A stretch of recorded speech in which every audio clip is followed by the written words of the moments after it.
Hello, hello. Welcome back to A Dose of Sass. It has been too long since I've recorded a new episode for multiple reasons. One, this summer and like this early fall has been so crazy for my schedule.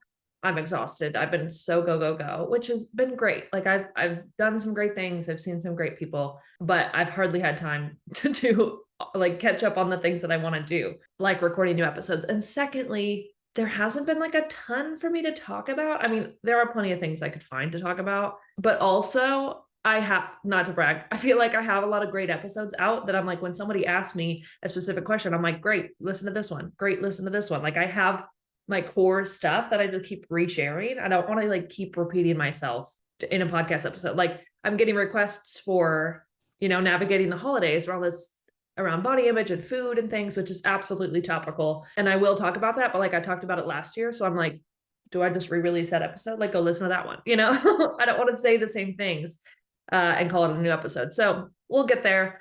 But today I have found some things to yell about. I hope you're in the mood to metaphorically throw hands. I've been trying to avoid the things that piss me off on the internet because it's pretty easy to find things that people are saying or doing or trending that are dumb or diet culture or problematic, and the world itself is messy enough online. There's enough going on politically in the world also that is a hot mess that just being online in itself is taxing. But we're not going to go down that rabbit hole today. We're going to stick to the body image and diet culture side of the internet. So buckle up. Let's get to yelling. Okay. One of the most recent things that happened was the Victoria's Secret fashion show. And I can't ever shut up about this. It's never been a good idea to do this. And when they finally took a break from doing it, I was like, thank God they've learned a lesson. People's reaction to the Victoria's Secret fashion show is always concerning. There's always people that take these models' existence as a sign to do something drastic with their body. I saw even in the year 2025, I saw a viral TikTok of somebody stirring a bowl of ice and being like, my diet for the next 3 months because I watched the Victoria's Secret fashion show.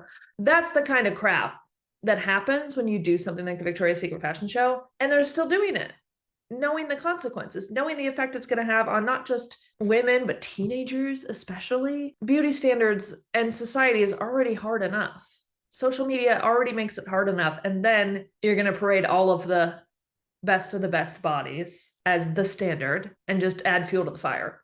They tried to call themselves inclusive this year. So let's talk about that. They had maybe less than 10. I'm going to say less than 10, maybe 6, maybe 8, what they were calling plus size models or curve representation in the show. They had a pregnant woman in the show. That was pretty cool. She still had a thigh gap. At least 6 months pregnant, still had a thigh gap. Like that is like the ideal pregnant body by society standards. Like you're still skinny, you just have a baby in the front, but don't worry, you'll bounce right back. So I wouldn't call that necessarily representation.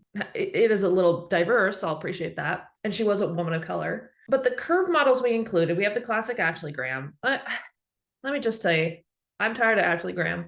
She is a pioneer in the curvy modeling industry, and I respect her for that. But she still remains to be like one of the only included curve models most of the time. And she still has a flat stomach, y'all. Like, it is great to see her. I love when it's included, but does she represent the average plus size body? No, she still has an hourglass figure. She still has a flat stomach. Sure, her thighs jiggle and she has some cellulite. Great. But you know what was crazy? They were doing all these like pre-show interviews with some of the models. They interview Ashley Graham. The questions aren't like, which outfit are you most excited to wear? Or how have you been? Or what does this mean for your career? No, her questions were, how are you so confident? You're going to ask one of the only plus size models in the show, one of the only curve models in the show, how are you so confident to do this? Did you ask any of the thin women that? I doubt it. I guarantee not. Because their confidence is inherent. They're skinny. Why would they need to be confident? They look great. But you, how do you do it? That's how that question sounds. I posted a carousel thing on Instagram a while back that was like phrases that sound like compliments but aren't. Saying how are you so confident to a fat person or a curvy person or a plus size person has that effect where I think you mean it as a compliment, but inherently when you say how are you so confident, it's giving You shouldn't be. So why are you? Right? There's something about you that's not acceptable, that's inherently not confidence inducing. So how'd you get there? Insane question to ask. And like I said, I'm tired of Ashley Graham. I've seen enough. The other quote unquote curve models they included, still maybe a size 8, maybe a size 10. I'll go as far to say maybe a size 14. Hourglasses, flat stomachs. Gorgeous, gorgeous girls. Not my body type. Not a single belly out on that stage. I would love to see an apron belly in some lingerie. I would. Then I would feel like, hey, that's my body. And what kills me is like they think they're doing a good job. They think that they're checking the box representationally. They think they're being pioneers. Wow, look at these societally unacceptable bodies on the runway. Right. Sure. I would kill for that body type. Now, thankfully, I'm in a place with my body image that I'm not going to do anything about it. But it doesn't make me feel encouraged or empowered. Truthfully, if you're smaller than them and on the like curvier side, like high school me would have been encouraged. Well, I was like a size 8, maybe a size 10, curvier than my friends. Seeing someone with thighs that looked like mine would have been great. But now, size 18 me, 200 plus pound me, apron belly me, does nothing for me. What's even crazier is Victoria's Secret doesn't even carry plus sizes. They stop at an XXL, which according to their size chart is a size 20. I'll give it to them. That's better than some. Okay, according to their size chart, I would wear an extra large. But extra large and extra large are not plus sizes. They're straight sizes. They're made from the same exact pattern as the small, medium, and large, just sized up the gradient. They're not designed for plus size bodies. They're designed for the models they had on the runway, where you're still the societally acceptable body type. Hourglass, you're just a little wider, just a little curvier, right? An XL might have enough fabric to fit on my body, but is it made to fit? Is it gonna feel comfy? Is it gonna look good? Probably not. And I refuse to support a brand like that. I mean, I've never been a fan, but like in the year 2025, I just simply don't have the energy for brands that stop at XXL. I don't. And I'm going to talk a little bit more about those in a second. But one more thing about the Victoria's Secret fashion show. Another thing that happened in this year's show is they had Angel Reese, who is a professional women's basketball player, walk the runway, which I think is cool. You have somebody from the WNBA, not a model, and not a celebrity either, like somebody who feels kind of out of their genre a little bit. Feels like you're trying to pull in that audience. And if you don't know who Angel Reese is, she's Black. She's gorgeous. She's thin. She's athletic, right? And yet people had a problem with her because supposedly they think she doesn't have the typical, quote, model look. Let's think about what the model look is. Thin and beautiful. Check and check. So what's missing there? Connect the dots for me. And they all go, it doesn't have anything to do with the race.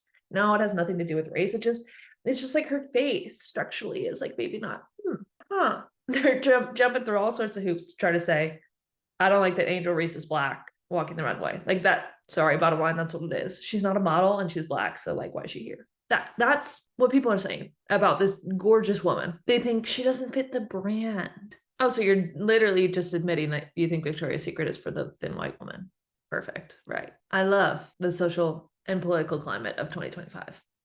She says with loads of sarcasm. This should be called Dose of Sarcasm.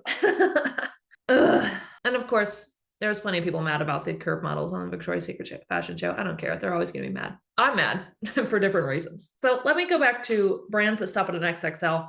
I think I've talked about this before, but I'm going to yell about it again. There's a lot of curvy fashion influencers on the internet that are like in the mid-size range, maybe 14 to 18, that fall into that like XL and XXL category. And there's some big brands, Abercrombie, American Eagle, Free People, that fit those sizes. And yet people promote them as like the epitome of brands for curvy girls. And yet they literally don't even carry a plus size. I'm sorry, I've talked about this before. So a brief, if you don't understand the difference between XXL and a plus size, then let me just briefly remind you the difference. So XXL, XL, any size numbers basically that start with the X in front of the L are still made from a straight size pattern.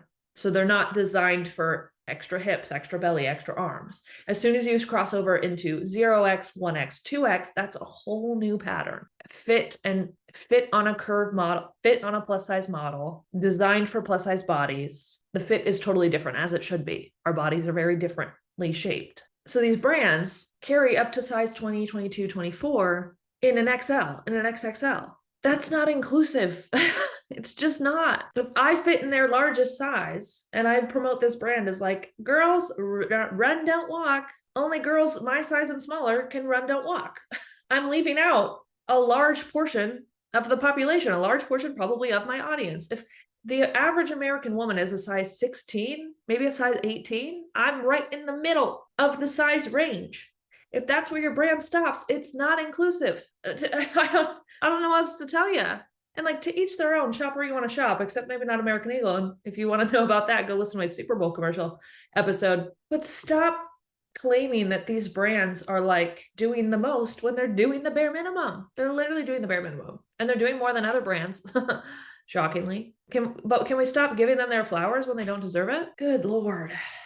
There's some other trends popping back up on the internet this time of year. 75 soft is having its moment, right? As soon as we get out of summer into fall, weather starts to get a little cooler. People start to go inside. People start to bundle up a little bit. They go, everybody lock in. Summer bodies are made in the winter.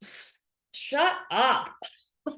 Shut up with that nonsense. 75 soft is starting. If you start now, you'll be skinny by Christmas. Oh my God. Or we could just like not care, you know? Or we could like enjoy our holidays, enjoy our fall without thinking about the size of our bodies, without hyper obsessing over every single morsel we put in our mouth. And people try to convince themselves that they're doing something softer, something easier, something not as toxic when they call it 75 soft, but you're still doing something extreme that's just simply not necessary. Winter is a time that you're supposed to be hibernating. You're supposed to be resting. You're supposed to be slowing down. You're going to be getting less movement in probably, and that's okay. You might be eating more than you typically do, and that's okay. It's going to get darker outside. We literally just had daylight savings. Your motivation is going to start waning, and that's normal. People get really hard on themselves this time of year because, oh my God, now I just can't find the motivation to work out. I can't find the motivation to eat healthy. I can't find the motivation to, everyone's motivation is diminished right now. And that's literally okay. It's literally normal. Allow yourself to rest. Allow yourself to relax this season. Slow down. How about 75 slow down? We're all going a million miles an hour this time of year. It's okay to give yourself permission to slow down. You don't need to start a challenge right now. You don't need to overhaul your life right now. Chill out. Moral of this episode, chill the F out. Okay. Another thing I'm seeing around this time of year, well, I've been seeing it all year, but I'm seeing it every single day. I've been watching when I do work on my computer, like when I do my corporate job stuff, I will have like a background show on, and every streaming service like plays the same commercials. Like Peacock, I see the same two commercials like every commercial break. Hulu, like same thing. And no matter the commercial, it would be repetitive and annoying, but I swear every single commercial everywhere these days is either for AI or weight loss medication or another medication. But AI and weight loss medication, I would like to never hear from you ever again. I would like to opt out of all of them, turn them all off. I hate the state of our world that those are the most important things to be selling right now. And you know which one popped up recently that I went, oh, now I'm going to need to talk about this on the podcast, is Noom. Noom, if you're unfamiliar, is a diet program. And I have fists to throw at Noom. I've done a lot of diets, Whole30, keto, intermittent fasting, all of those that I have like equal disdain for, that like if someone starts doing them or someone starts talking about them, I'm like, yeah, dumb. Ugh. But Noom is one that's on another level for me that I personally have a vendetta against. And if I catch you, Noom, it's on site. Right? I'm throwing fists. I'll tell you about my personal beef with Noom and then their latest choice. So Noom is the very last diet I ever did because they promote themselves as the last diet you'll ever do, the last weight loss program you will ever need. I first heard about Noom from a coworker, maybe 6 years ago. I'd never heard of it before. I'd never heard of something like it, where it uses psychology to help you get your weight loss results. And I was intrigued by that. This is before I started going to recovery for my binge eating disorder. And what drives me insane about Noom is it's like so close to the point, but so far. It makes it so sinister that they're using psychology that's nearly correct to still convince you to lose weight. How it works is It's an app where you log your foods. You've got yellow, green, and red foods. So you can understand what those mean. And this was new to me because I didn't ever really I wasn't a Weight Watchers kid actually. So anything that was like points based, I hadn't quite dabbled in. I didn't do MyFitnessPal, thankfully.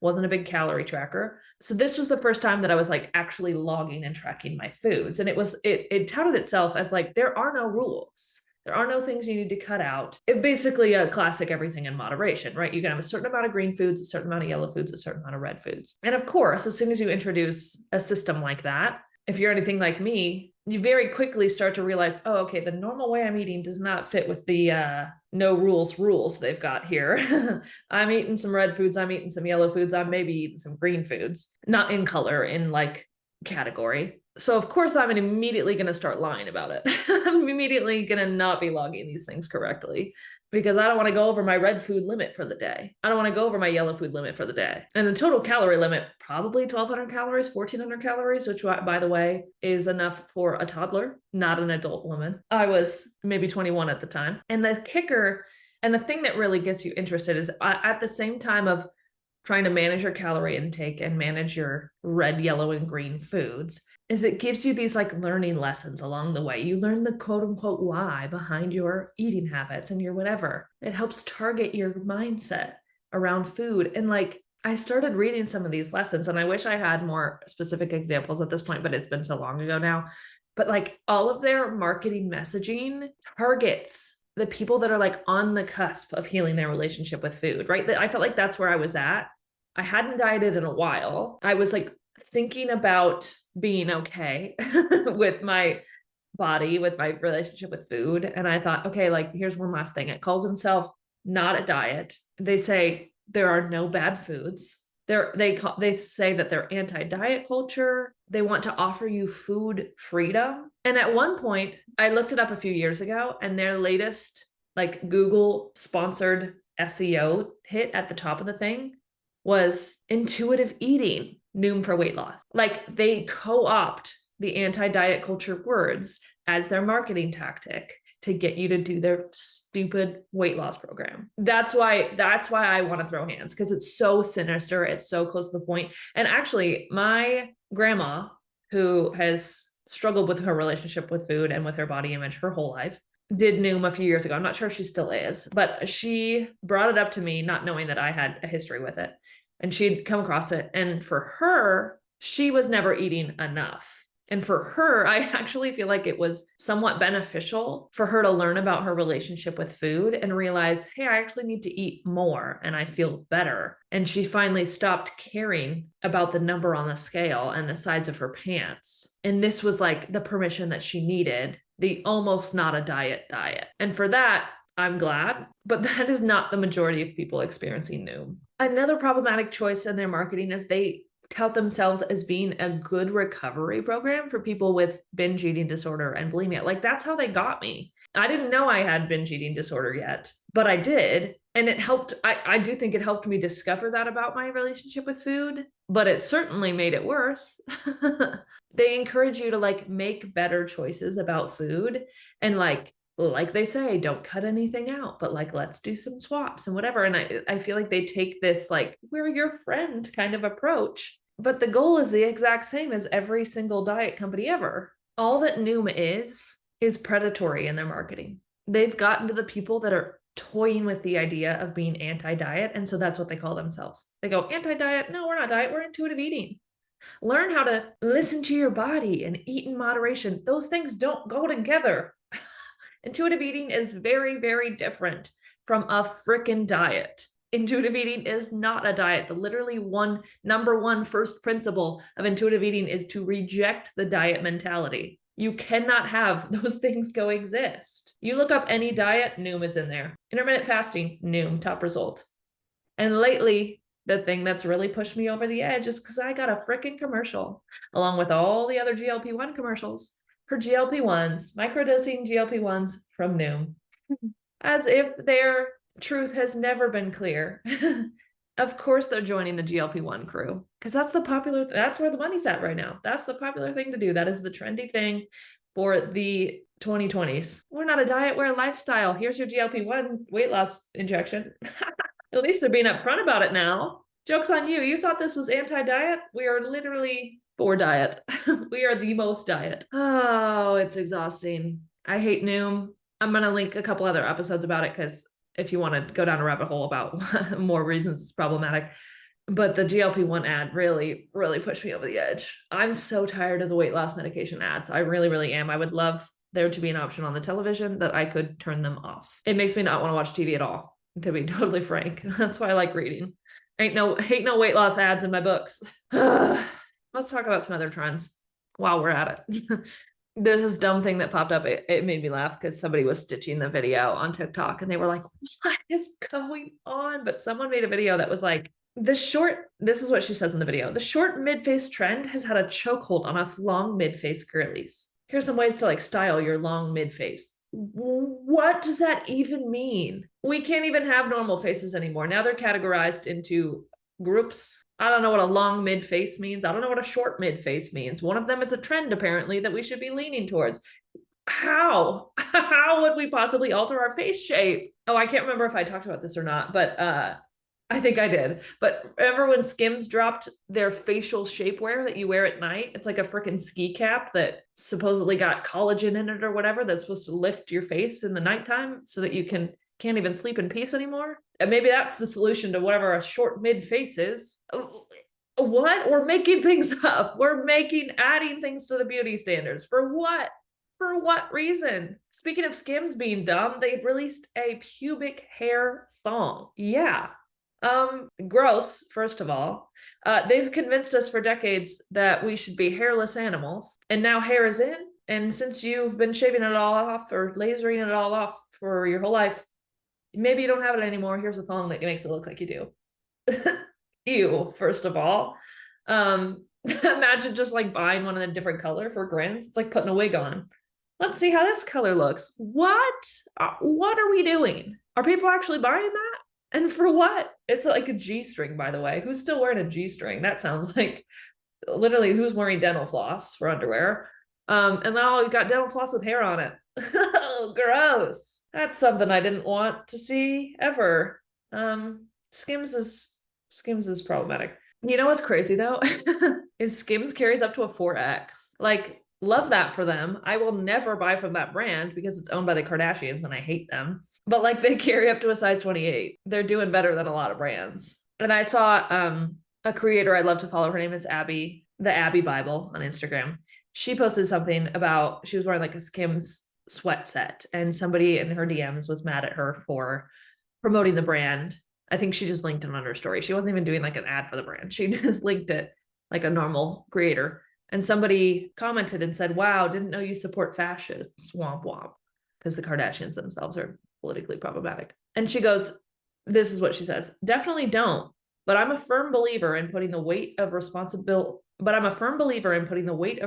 shopping on thin people and not the marginalized plus size community that already has so few options. And I love the way that she put that. I know I just talked crap about not shopping at brands that stop at XXL, and I still feel really strongly about that. But fat people already have limited options. She goes on to say, and similarly, I will never shame a fat person for buying from Shein. When you remove fast fashion, questionable brands from the equation, what are we left with? Sustainable brands with zero fashionable options and unattainable price points. Fat people shouldn't be punished for having minimal options available to them. I think we as a society have bigger fish to fry than a company that is actually not even led by Kim Kardashian. She's the face, but the CEO is a Black woman. That's good to know. At the end of the day, Kardashian brands are size inclusive. They're size inclusive, offering fashion forward pieces that you can't find anywhere else in a 4X. I'm going to support that. I love that perspective. That I know I just talked crap about it being owned by a Kardashian. I do appreciate that the CEO is a Black woman. I still hate that it's fronted by the Kardashians, but fat creators get crap for promoting fast fashion brands that carry their size. Like she said, fashionable choices. So many plus size brands are ugly. So many sustainable brands are incredibly expensive. So God forbid a plus size person want to wear something trendy and cute. Where are we going to find it? Shein, Cider, Boohoo, Fashion Nova, Bloom Chic, Amazon. Our options are limited. And while I would love to not support those brands, Shein I will never support. I stopped shopping there years ago. as much as I would love to shop sustainably and always size inclusive, most people's budgets can't afford to do so. I cannot afford to do so. Until there are enough, an equal amount of sustainable and fashion forward brands for plus size people as there are for thin people, then we can start getting into where we put our money, how we shop responsibly. But I love that she said, I'm a firm believer in putting the weight of responsible shopping on thin people and not on the marginalized plus size community. If you have an endless option to shop from, to find fashionable and affordable items, then you can be responsible with your money. And I want to talk a little bit about how I've been feeling about Amazon lately, because, and I know I just went to the Amazon Creator Summit, and I'm going to talk a little bit about that, because thankfully I was expecting a little bit more outrage about me going, because people are very vocally anti-Amazon this year, and understandably so. I have been really cutting back on Amazon this year, Amazon fashion specifically. I used to do regular try-ons from there. You know, I do plus size dresses or summer outfits or like whatever. And this year I haven't done a single Amazon fashion haul. And I'm proud of myself for that. And the reason I went and I was surprised that I got an invite to this creator summit, because my sales have been very low this year compared to last year. So the fact that they still invited me, I was genuinely surprised. And the reason I went, 95% of the reason I went was to see my friends. That's what I got out of it last year, was the networking. I met some really great people, some people that I've been mutuals with forever that I finally got to meet in real life. Because when you do a job like this, you don't have coworkers. It can get really, really lonely. And so to finally like be in a group of people, and I don't get invited to things like LTK Con, and I don't live in LA or New York, so I don't get to go to these big brand events all the time. So this is really like my one chance to see people who do my job and like get my occupation. And like, you know, the girls that get it. It's a lonely job. And so that was the biggest takeaway for me going last year, was I met some really great people, some new friends, some old friends. And that was my 95% motivation for going again this year, was seeing people again. But I was on the fence about going because I was curious. I was nervous about how it was going to be perceived. I've been trying to be more vocal about being anti-Amazon this year and cutting back on Amazon. I can't 100% cut out Amazon, because unfortunately it is one of my income streams that I rely on to pay my bills. But I've been cutting back to as much as I can. And I was nervous that in going, I was going to get hate comments and hate DMs for, you know, looking like I'm promoting Amazon in the year 2025. I was not interested in going and learning about how to be a better Amazon creator, like genuinely. The other 5% reason to go is that there are a lot of brands there that are like self-represented. They have this big kind of lawn of brand pop-ups with people, representatives from the brands themselves, that if you like the brand, you can connect with the person, maybe get a paid campaign, or, you know, get on their affiliate program, or like create these connections with these brands directly, not with Amazon themselves. Now, they may push you to sell the item on Amazon, but still, I'm connecting with the brand. My goal is not just networking with other creators, but networking with these brands, so that maybe one day I won't have to rely on Amazon as a source of income, that I can connect with these brands and get some more brand deals and get that income stream a little stronger. Right? That's my other 5% motivation for going. But 95% of the motivation for going is that I don't ever get invited to these events and I want to see my friends. I do. Like, that's the reason for going. There's not really, I want to explain a little bit. Some people were curious about like, how was it? Like, what do you do? It was in Palm Springs this year. We went for 2 total days. So it was Monday and Tuesday, like full days of programming. You learn new features that they're dropping on the creator side of Amazon, new brand launches, upcoming sales for the holiday season. There's always a couple Q&As with some celebrities. Actually, we had Demi Lovato there this year, which was amazing. I'm a big fan of her. She has a new album that just came out. And so it was like a few days before her album release. And so she came to promote her album. She had some deal with Amazon Music. So she came to promote her album. She did a little Q&A. It was very PR scripted, which I don't care, you know, that's typical. And then she also had a clothing line dropping with Amazon Essentials. So that was a fun little celebrity guest. We also had Charlotte Tilbury herself, famous makeup artist, famous brand, Charlotte Tilbury. She did a Q&A about all of her products. She was really fun. Like, what a character. She says darling. She's British. She says darling every other word. It's so charming. I could listen to her talk all day. She was interviewed by Paige DeSorbo, who I guess is someone from Bravo at Summer House or something. I don't know. If you know her, you know her. If you don't, you don't. Speaking of Bravo, there was also a Real Housewife there. Who was it? Dang it, what was her name? Oh, I'm gonna forget. Let me look it up. I already forgot because I'm not a Bravo girly. Let's see. Dang it, who was that? Oh, Bethany Frankel. That's who it is. I had to go look at my text to my friend who I know is a Bravo person. Bethany Frankel was there. She did a Q&A with some other Amazon creators about like their tips and tricks. So there's a few like panels with some guest judges. They always try to give you motivational tips for selling during the holidays. You get a lot of free crap. They tell you to bring an extra bag, and I learned last year I did bring an extra bag, but I still had a giant tote bag that I was carrying onto the plane because they send you home with full-sized beauty products. I did an unboxing on my story of it, and I like going to the Amazon. I did this last year. I like going to the Amazon Creator Summit right before the holidays because one, I can gift a lot of it to friends and family, and then two, I give away like most of it to you guys. I'm not a big beauty girly. I'm not like one to experiment with my hair care and my skincare. So like 70% of it is hair care and skincare. And I'm like, take it off my hands, please. So you can see all of the loads of things that we were sent home with. Oh, I realized I forgot to put this in my unboxing video because I took it out of the bag. It was huge. We got like a whole grill tool set from Weber, like spatula, grill brush, tongs, like they're sending that home in our suitcase. They're like, bring an extra bag. It's heavy. I came home I packed light for this event, as light as I could. So I had room in my suitcase. My suitcase was still 57 pounds.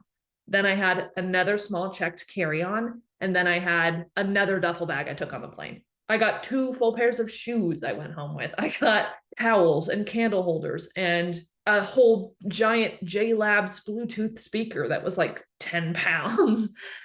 They send you home with a bunch of crap. So that's about it. That's about like what to expect from the Amazon Creator Summit. You have to kind of put yourself out there if you're going to meet people. It's very clear that there are cliques. There are people who are mutuals online and maybe they live near each other, maybe they don't, that are really close friends and they stick to each other there. It's kind of hard to meet people. They don't encourage you necessarily to mix and mingle. If you want to meet people, you have to go up and introduce yourself, which is intimidating. And socially exhausting. I really have to put my extrovert hat on to do so.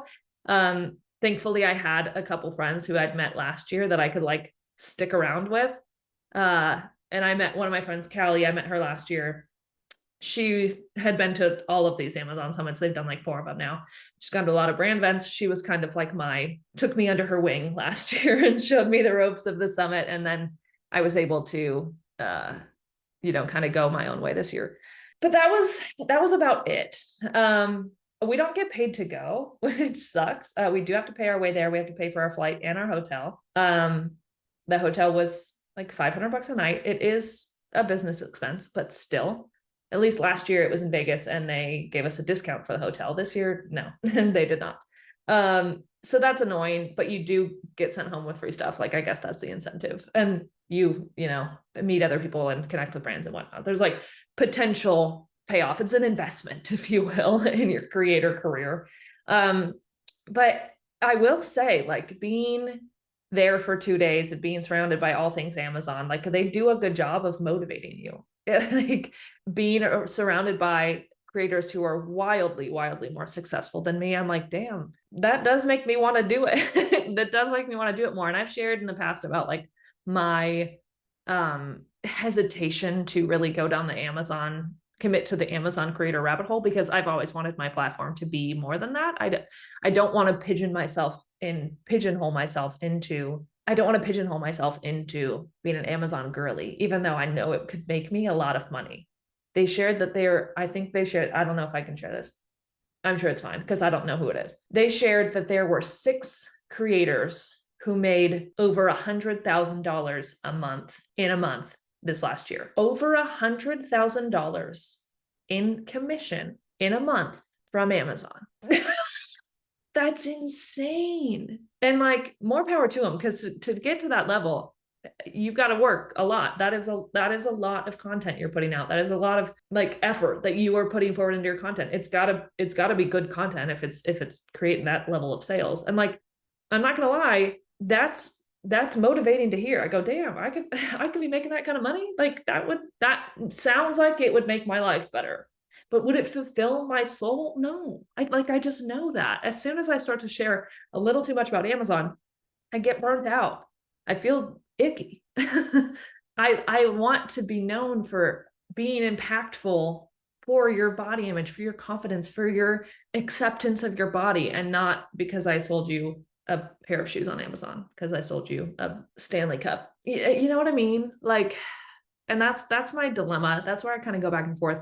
And the conclusion I came to recently, I shared this on my Instagram stories. I am going to up my Amazon sharing a little bit, and I want to tell you why. It's not because I am money hungry, or I want to be one of these top selling Amazon creators. I will never be, and I'm okay with that.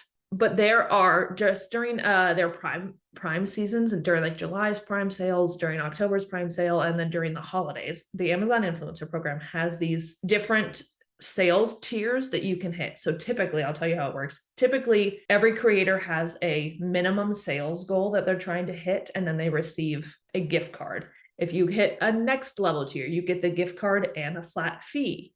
If you hit the next level tier, you get the gift card and a bigger flat fee. Like, that's how it typically works. And then during the holiday season and during these big sale seasons, they have stretch goals beyond that, because they know people are shopping more. You're probably going to make more sales. Here's a bigger bonus for doing so. I almost like barely typically hit my minimum. I am maybe getting that gift card every month. I'm constantly checking my gift card balance on Amazon, because for me, girl math, if I'm spending a gift card, I'm not spending any money. But I'm barely hitting those sales thresholds during those sales months. So during those big deal months, I aim for those higher sales goals so that I can get a flat rate bonus. And when I get a flat rate bonus, I typically in the past have given it away towards causes. In summer, I give it towards teacher wish lists for the fall, or sometimes I do that in the fall. In the past, I've given it to like hurricane relief, what topical event related causes, right? And this fall in October, we just had another big sale day. If I hit a flat rate fee, my goal is to give it to my local food bank. Since SNAP benefits are getting cut this month and people aren't going to be able to feed their families for Thanksgiving, that is where my money is going, which don't even get me freaking started on that. So I realized that what if I just always did that? Like, what if it wasn't just during these big sale months that I happen to hit a bonus and happen to be able to give it away? What if I aim to make more Amazon sales so that I get a bonus so that I can give that bonus away? Like, that's what makes me feel good as an Amazon creator, as someone in the Amazon Influencer Program. So that's my new plan. I may be sharing Amazon a little bit more, but you have to understand it's for the goal of giving it away. Like, it would make my heart so happy if I could give to important causes every single month from my sales. Like that would be amazing. I can't quite do that with other linking platforms because they don't give me the same kind of bonuses. And if I made enough in my income to do that without promoting Amazon at all, that would be great too. But right now, that is where I'm at. That is my goal. So I hope you know that as you start to see an increase in my Amazon linking, as you start to, especially during this holiday season, it's going to be gift giving. People are going to be sharing links left and right. You're going to see lots of ads. When you shop my links, know that it's going to support a good cause. And this month it's going to support my local food bank. Next month, it might still be that. And in January, it might be something else. And in February, it might be something else. I'll always be transparent about what it is. But that is my goal in making Amazon sales. So that's where I'm at. I still am trying to cut back on the Amazon fashion from a fast fashion perspective, but I've had a little bit of a mindset shift with what Abby said about the responsibility of shopping being on the thin community, and with my ability to like create this kind of gift giving habit, or giving, what do I want to call it? This giving tradition, this giving regularity. So that's where I'm at. If you have more questions about the Amazon Summit, happy to answer. It's honestly not that interesting. Like, I don't think I could do a whole episode on that. So I just decided to shove it into this one. This is becoming a real buffet kind of episode. We're talking about all sorts of things. But yeah, happy to have you back. Welcome back to Dose of Sass. It's been great chatting with you. Sorry it's been so long. Happy late Halloween, happy daylight savings, happy fall, happy almost Thanksgiving, happy all of the holidays that are happening whenever you're listening to this episode. And I'll catch you next time. Bye.